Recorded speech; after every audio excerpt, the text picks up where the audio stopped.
Afghanistan, and we want it back, and we want it back soon, right away. And if they don't do it, you're going to find out what I'm going to do.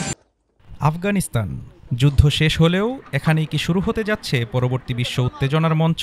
কেননা আফগানিস্তানের Bagram বিমান ঘাঁটি ফেরাতে মরিয়া হয়ে উঠেছেন Trump. Bagram বিমান ঘাঁটিটির অবস্থান কাবুল শহর থেকে প্রায় ৪০ কিলোমিটার দূরে। ১৯৫০-এর দশকে সোভিয়েত ইউনিয়ন যুদ্ধের পর তৈরি করা হয়েছিল ঘাঁটিটি। সোভিয়েত দখলদারিত্বের সময় ১৯৭৯ থেকে ১৯৮৯ সাল পর্যন্ত এটি ছিল রেড আর্মির অন্যতম প্রধান সামরিক ঘাঁটি। ২০০১ সালের 9/11 হামলার পর আফগানিস্তানের বাগরাম ঘাঁটি হয়ে ওঠে যুক্তরাষ্ট্রের সবচেয়ে বড় সামরিক ঘাঁটি। ২০ বছর পর ২০২১ সালে সবকিছু বদলে যায়। মার্কিন সেনারা ফিরে যায় আর ঘাঁটিটির নিয়ন্ত্রণ নেয় তালেবান। কিন্তু হঠাৎ করে আবার সামনে এলো বাগরাম ঘাঁটির নাম। যুক্তরাষ্ট্রের প্রেসিডেন্ট ডোনাল্ড ট্রাম্প জানালেন, ঘাঁটি চাই ফেরত, নয়তো কঠোর শাস্তির হুমকি।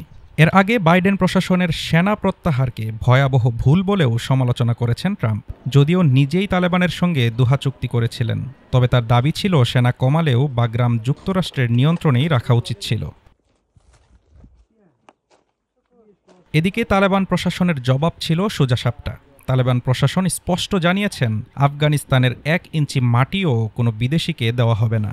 বাগরাম ঘাঁটি শুধু একটি পুরনো ঘাঁটি নয়, এটি একটি কৌশলগত অবস্থান, যেখান থেকে নজরদারি চালানো সম্ভব চীনের গভীরে। তবে চীন জানিয়েছে, আফগানিস্তানের ভবিষ্যৎ নির্ধারণ করবে কেবল আফগান জনগণ। বাইরের হস্তক্ষেপে স্থিতিশীলতা নষ্ট হবে।